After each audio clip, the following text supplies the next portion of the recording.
பாருங்கள், இந்த மயிலுக்கு எத்தனை பாதுகாப்பு பண்ணாலுமே இந்த மயில் வந்து மேய்ஞ்சிட்டு போகுது. நம்ம வலையும் தான் கட்டி வச்சுருக்கிறோம். ஆனால் அந்த வலையை தாண்டி வந்து இந்த மயில் மேய்ஞ்சிட்டு இருக்குது. ஒரு படையே வருவாங்க 10-25 மயில். அவையிலெல்லாம் காணுங்க இந்த வலை கட்டினதுக்கும் பிறகு. இந்த ஒரு மயில் மட்டும் வந்திருக்குது. இதே உங்களுக்கு பார்த்தீங்கன்னா 10-15 எத்தனையோ தின்னு போடுங்க. நம்ம அவ்வளோ சாப்பிடுதுன்னு சொல்ல முடியாது. அவசரமாக மேயுதுங்க.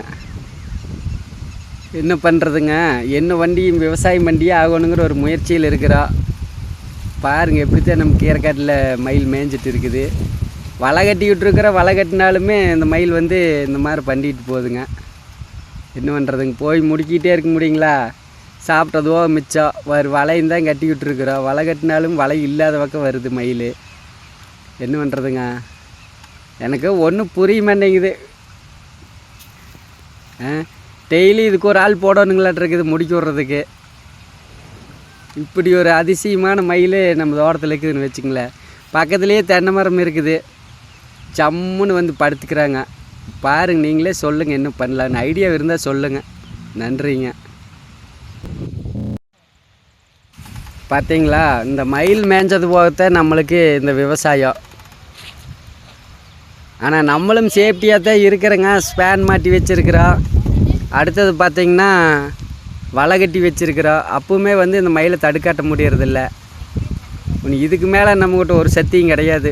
ஏன்னா இயற்கையின் படைப்பு. அதை தாண்டி தான் நம்ம விவசாயம் ஜெயிக்கணும். நாங்களும் விவசாயம் பண்ணுறதுக்கு சரியான ஆர்வத்தில் இருக்கிறோம். லாப நஷ்டங்கிறது வந்து அது அப்பால்பட்டதுங்க. நம்ம முயற்சி ஏதோ ஒன்று பண்ணிகிட்ருக்கோன்னு. எத்தனையோ வேலைகளுக்கு போனோம். இப்போ பார்த்திங்கன்னா விவசாயம் பண்ணலாங்கிற வயசு வந்தாச்சு. இந்த வயசு விட்டோம்னா விவசாயம் பண்ண முடியாது. ஏப்பா நீ காட்டுக்குள்ளே இல்லையா அப்படின்னு கேட்டுறாதீங்க. பதிவே நான் தான் எடுத்துகிட்ருக்கிறேன். ஒரு ஸ்பேன் மாட்டி வச்சுருக்கிற மயில் வரக்கூடாதுன்னு. இதையும் தாண்டி மயில் வந்துட்டு போகுது. பார்த்துருப்பீங்க நீங்கள் முதல்லையே. பாருங்க, சிறுகீரை ஒன்று பிடுங்கிட்டுருக்குறேங்க. இது போட்டு 4 நாள் ஆச்சு. பாருங்க, ரவுண்டு தலை விட்டுருக்குது. ரவுண்டு தலை சிறுகீரை நல்லா வந்துருச்சுங்க. பல வல்லன்னு தான் போட்டோம். மண்ணில் கலக்கி, மழை நெல் கலக்கி, சொட்டு நீரில் தான் போட்டிருக்கிறேங்க. இதில் பார்த்திங்கன்னா இது 22 நாள் ஆச்சு. சிறுகீரை பிடுங்கிட்டுருக்குறோம். சிறுகீரையெல்லாம் அருமையாக வருதுங்க. காட்டில் உரம் போட்டுட்ருக்குறோம். மயில் வரக்கூடாதுன்னு ஸ்பேனும் மாட்டி வச்சுருக்குறோம். என்ன வலை கட்டி வச்சுருக்குறோம். ஆனால் நம்ம தோட்டத்தை சுற்றியுமே தென்னந்தோப்புங்க. அதில் பார்த்திங்கன்னா நைட்டு மயில் தங்கிக்குது. அப்புறம் ரெண்டாவது பார்த்தோம்னா என்னும் போல் காலையில் ஆனால் 6 மணிக்கு இறங்கிடுறாங்க. 6 மணிக்கு வேறுங்க தென்னந்தோப்புகளில் தான் தங்கிக்கிறாங்க. இந்தளவு வேறுங்க, இந்தலையும் வலை கட்டி விட்டுருக்குறோம். சிறுகீரை போட்டு விட்டுருக்குறோம். இது அவ்வாறு தலை விட்டுடுச்சு. வேறுங்க இந்த ஆறுக்கு இடைஞ்சல் இல்லாத உங்களுக்கு வலை கட்டி விட்டுருக்குறோம். பாருங்க பலன்னு. இதுகளெல்லாம் தாண்டி வந்து மேய்ஞ்சிட்டு போகிறாங்க. நம்ம இனத்தை சொல்கிறதுங்க. விவசாயத்தில் லாபமெல்லாம் இருக்குது. மயில் தின்னதுனால ஒன்றும் நட்டமாகி போயிடாது. என்ன தலை வந்து நோட்டத்துக்கு எடுத்து போடுதுங்க. அது ஒன்று தான் பிரச்சனை. சாப்பிட்றேன்னு சொன்னாலும் கூட தனியாக ஒரு சிறகு போட்டு விட்டுருல, சாப்பிட்டு போங்கன்னு. பாருங்க, இதெல்லாம் அவ்வாறு தலை விட்டுடுச்சு. ஒரு 10 நாள் விடுங்களாங்க. போட்டு 10 நாள் ஆச்சு. சிறுகீரை பொறுத்த வரைக்கும் தண்ணி பலன்னு விட்டால் போதுங்க. சொட்டு நீரில் தான் விட்டுட்டுருக்குறோம். விவசாயமெல்லாம் பண்ணுறதுக்கு சரியான ஆர்வத்தில் இருக்கிறோம். வலை கட்டி வச்சுக்கிறோம். பாருங்க, வலை கட்டி விவசாயம் பண்ணுறது நம்ம ஒருத்தராக தான் இருப்போம். இதில் செங்கீரை போட்டுட்ருக்குறோம். செங்கீரை கொத்துறது இல்லைங்க. கத்திரி செடி கொத்துறது இல்லை. வெண்டைக்காய் செடி கொத்துறது இல்லை. சிறுகீரை கண்டால் மயில் எங்கேருந்துதே வரும்னு தெரியலைங்க. பூனைக்கு கருவாடு வச்ச மாதிரி சிறுகீரை பார்த்துதுங்கன்னு விடாதாட்டிருக்குது. பாருங்க, இது போட்டு 15 நாள் ஆச்சு. சத்து இல்லாதனால அப்படியே கொஞ்சம் கம்மியாக இருக்குது. சத்து பாருங்க, இதில் சிறுகீரை போட்டுட்ருக்குறோம். செங்கீரை போட்டுட்ருக்குறோம். அதுபோக நம்ம சாலை ஒன்று போட்டிருக்குறோம்.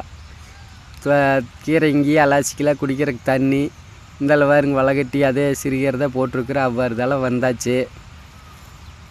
எப்பவுமே வந்து பார்த்திங்கன்னா விவசாயத்தை பொறுத்த வரைக்கும் ஒட்டுக்காக விதைச்சோம்னா நம்ம விற்க முடியாதுங்க சிறுகீரையை. அதனால் அளவாக விதைக்கணும். நம்மளுக்கு அளவாக பிடுங்கி கொண்டு போய் நம்மளே விற்றுட்டு வந்துட்டோம்னா கொஞ்சம் லாபம் பார்க்கலாம். வியாபாரி கைக்கு போச்சிங்கன்னா நம்மளுக்கு ஒன்றுமே கொடுக்க மாட்டாங்க, ராமன் தான் போட்டு விடுவாங்க. முடிஞ்ச அளவுக்கு நம்மளே அறுவடை பண்ணுறது நல்லதுங்க. அறுவடை பண்ணுறதுங்கிறத விட விற்பனை பண்ணுறதே நம்மளுக்கு நல்லது. வேறுங்க இன்றைக்கி தான் கீரை பிடுங்கணும். இப்போ தான் இந்த பதிவு எடுத்தோம். பதிவு நான் தான் எடுத்துகிட்டு இருக்கிறனால இப்போ காட்டுக்குள்ளே நிற்க முடியலைங்க. பாருங்க, விவசாயம் பண்ணுறதில் ஆர்வமெல்லாம் இருக்குதுங்க. காட்டுக்குள்ளே முளைக்கிற பிள்ளை பார்த்தா தான் பயமாக இருக்குது. எப்படித்தான் இந்த பில்லெல்லாம் ஒழிச்சிட்டு நம்ம விவசாயம் பண்ணுறதுன்னு நம்மளுக்கே தெரிய மாட்டேங்குது. நீங்களாவது சொல்லுங்கள் ஒரு ஐடியா. இல்லாட்டி ஒரு லைக் பண்ணுங்கள், சப்ஸ்கிரைப் பண்ணுங்கள். நம்ம சிறுகீரை விவசாயம் பார்த்துட்ருக்கிறோம். சிறுகீரை விவசாயம்னா அப்படி ஒரு இன்ட்ரெஸ்ட்டுங்க. சீக்கிரம் லாபம் பார்த்துடலாம். பாருங்க, இது போட்டு 22 நாள் தான் ஆச்சுங்க. அந்த அளவுக்கு கீரை வளர்ந்துருச்சு. காட்டில் சத்தும் போட்டோம், கோழி குப்பை போட்டோம். என்ன பேசுறதுங்கிறது முதல்ல தெரிய மாட்டேங்குது. கற்றுக்கோணும் மாட்டிருக்குது. கற்றுக்கிட்டுங்கன்னா தான் ஆகு. இன்றைக்கி பார்த்தீங்கன்னா ஒரு 50 ஊடி பிடுங்கிட்டோம். ஒரு 20 ஊடி கொண்டு போய் கடையில் கொடுத்துட்டு வந்துட்டுங்க. அதுபோக பார்த்தீங்கன்னா ஒரு 30 ஊடி இருக்குது. நம்ம நீ நேரடியாக கொண்டு போய் வியாபாரத்துக்கு பண்ணிடுவோம். ஏனுங்கண்ணா மார்க்கெட்டில் வியாபாரி கைக்கு போச்சிங்கன்னா தான் நம்மளுக்கு ஒன்றும் இல்லாத போயிரு. அதனால் நம்மளே வியாபாரம் பண்ணுறதுன்னு முடிவு பண்ணிட்டு நம்ம விவசாயம் பார்த்துட்ருக்குறோம். ஆளுக்கு ஒரு 5 ஊடி எடுத்துகிட்டு வர்றாங்க. சரியான உழைப்பாளி 2 பேருமே. நம்மளும் உழைப்பாளி தானுங்க. ஆனால் அந்த அளவுக்கு விவசாயம் கை கொடுக்கும்னு நம்பிக்கையில் தான் வேலை செஞ்சுட்டு இருக்கிறோம். கிளைமேட் பார்த்தா மாற்றி மாற்றி அடிக்குது. அடித்தாலும் பரவாயில்லைன்ட்டு தான் நம்ம விவசாயம் பார்த்துட்ருக்குறோம். பாருங்க, இங்கே கொண்டாந்து தண்ணியில் அலாசோன்னு. அதுக்குள்ளே ஒரு அக்கா வேறு நம்மளுக்கு கீரை கேட்டாங்க. அந்தல அவங்களுக்கு கொண்டு போய் கொடுக்கணுங்க. அந்தால நிற்கிறாங்க. அதுதான் நின்று பேசிட்டு வந்தாங்க. நம்ம சாலையில் தான் இப்போ புதுசாக ஒரு சாலை போட்டிருக்குறோம். இங்கேயே கீரை அலாசிக்கலாம்னு சொல்லி ஏற்பாடெல்லாம் பண்ணி வச்சுட்டா. சொட்டு நீர் ரோஸு, அது போக பார்த்திங்கன்னா சொட்டு நீர் ரோஸ் போட்டு அதை கேனில் தண்ணி விட்டுக்குவோங்க. அவங்களுக்கு எத்தனை கட்டுன்னு கேட்டு கொடுத்துங்க. பாருங்க, அந்த அக்கா ஒரு பக்கத்தோட தக்காதேனுங்க. அந்தலேருந்துட்டு கீரை கேட்குறாங்க. கொண்டு போய் கொடுத்துட்டு வரோன்னு. கொடுத்துட்டு வந்து இதை அலாசணும். அலாசிட்டு இது வியாபாரத்துக்கு கொண்டு போகணும். எப்பவுமே வேலை ஏதோ ஒரு வேலையை செஞ்சுட்டே இருக்கணுங்க. அப்போ தான் நம்மளுக்கும் ஒரு பிரியமாக இருக்குது. பாருங்க, 5 ஊடி கேட்டாங்க. அந்தல இருந்துட்டு கொண்டு போகிறாங்க கொடுக்கறக்கு. நம்மளுக்கு பெருசாலாம் பேச வராதுங்க, சொல்லிடுறேன். விவசாயம் மாங்குன்னு செய்கிறோம், ஓரளவுக்கு விற்கிறோம். இதெல்லாம் இந்த வருஷத்தில் தான் ஏற்பாடு பண்ணி இந்த மாதிரி பண்ணிகிட்ருக்குறோம். பாருங்க, அக்கா கம்பி வேலிக்கு அந்தல் இருக்குது. கொஞ்சம் பதவலாத்தே இருக்குங்க. கொண்டு போய் கொடுக்கணும். அந்தல வாங்கிக்குவாங்க. இந்த மாதிரி நேரடி விற்பனை வண்டி பழகிட்டிங்கன்னா எப்பவுமே நம்மளுக்கு விவசாயத்தில் நட்டம் வராது. ஏக்கரை கணக்கில் விவசாயத்தை போட்டு கொண்டு போய் வியாபாரி கையில் கேட்ட ரேட்டு கொடுத்துட்டு வந்தோம்னா நம்மளுக்கு என்ன கொடுப்பாங்க தெரியுங்களா? ஃபஸ்ட்டு விதை வாங்கின காசுமே தண்ணி விட்ட காசும் கொடுப்பாங்க. பாடுபட்ட காசு கொடுக்க மாட்டாங்க. அது அவியலுக்கு சேர்ந்ததும்பாங்க. அப்போ நம்ம ஏக்கரை கணக்கில் விவசாயம் பண்ணுறோனுங்க. அளவாக விவசாயம் பண்ணிட்டு போக வேண்டியதானே. ரவுண்டு செலவு 3 செலவு. அளவாக விவசாயம் பண்ணால் நம்மளுக்கு எதுக்குங்க நட்டம் வருது? பாருங்க, 50 ஊடி விடுங்கணும். புடி 10 ரூபாய்க்கு விற்கிறேங்க. இல்லாட்டி மார்க்கெட் கொண்டு போனோங்கன்னா 5 ரூபா 6 ரூபா அவங்க கேட்குற ரேட்டு கொடுக்கணும். பாருங்க, சொட்டு நீரில் தான் ஓசு போட்டு இழுத்துருக்கிற சொட்டு நீர் ஓசு தான் 16 mm. அதுகளுக்கெல்லாம் கேட்டுவால் வச்சுருக்கிறேன். நீக்கிவிட்டால் தண்ணி வருங்க. தொட்டிலேருந்து வருது மெயின் பைப்பில் தண்ணி வருதுங்களா? பாருங்க, ஓசு போகுது பாருங்க. கேனுக்கு வருதுங்களா? ட்ரம்முக்கு போச்சிங்கன்னா அப்புறம் ட்ரம்மு நம்புங்க. கீரை ஒரு 30 ஊடி இருக்கிறதுனால தான் அது கொஞ்சம் மண் ஒட்டலை. அதனால் அளவாலாசினாலே போதுங்க. மண் சேர் அட்டி கிடந்தா தான் உங்களுக்கு நொறுங்க அலாசோன்னு. பார்த்தீங்களா? இன்றைக்கி இந்த விவசாயம் எவ்வளோ தேனுங்க. அது போக நம்ம வேறு வேலை வெளி வேலைக்கெல்லாம் போனோம். பிட்டுற வேலைக்கு அதெல்லாம் உங்களுக்கு லைவில் பார்த்துருப்பீங்க. விவசாயம் பண்ணுறதுங்கன்னா அளவாக பண்ணுங்க, எச்சு பண்ணாதீங்க. நம்ம தான் அசிங்கப்பட்டு வர்றோம் மார்க்கெட்டுக்கு போயிட்டு. அதனால் அளவாக விவசாயம் பார்த்து அளவாக நம்ம பக்கத்து ஊர்களுக்கு கொடுத்தாலே போதும். அங்கேயும் கொண்டு போய் மார்க்கெட்டில் சும்மா கொட்டுறாப்புல கொட்டிட்டு வரீங்க. நம்ம அளவாக தான் பண்ணிகிட்ருக்குறோம்.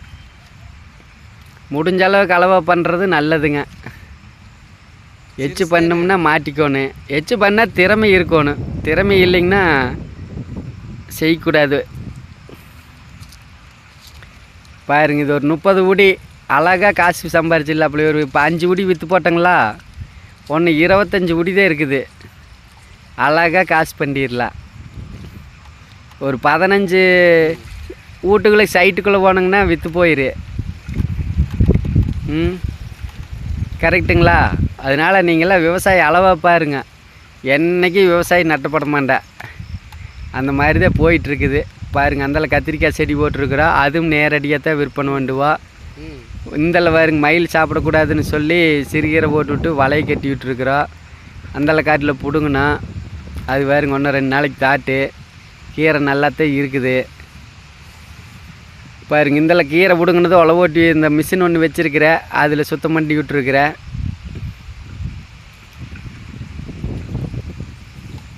அந்தல்ல இந்தல்லைன்னு சொல்கிறேன் அப்படின்னு நினச்சிக்காதீங்க. இந்த மாதிரி சிக்கனமாக விவசாயம் பண்ணுங்க. நன்றிங்க. பிடிச்சதுங்கன்னு ஒரு லைக் பண்ணுங்கள், சப்ஸ்கிரைப் பண்ணுங்கள். வாங்க எங்கள் ஊர் 63 வேலம்பாளையத்துக்கு ஒரு நாள் எங்களெல்லாம் சந்திக்கலாம். நன்றிங்க.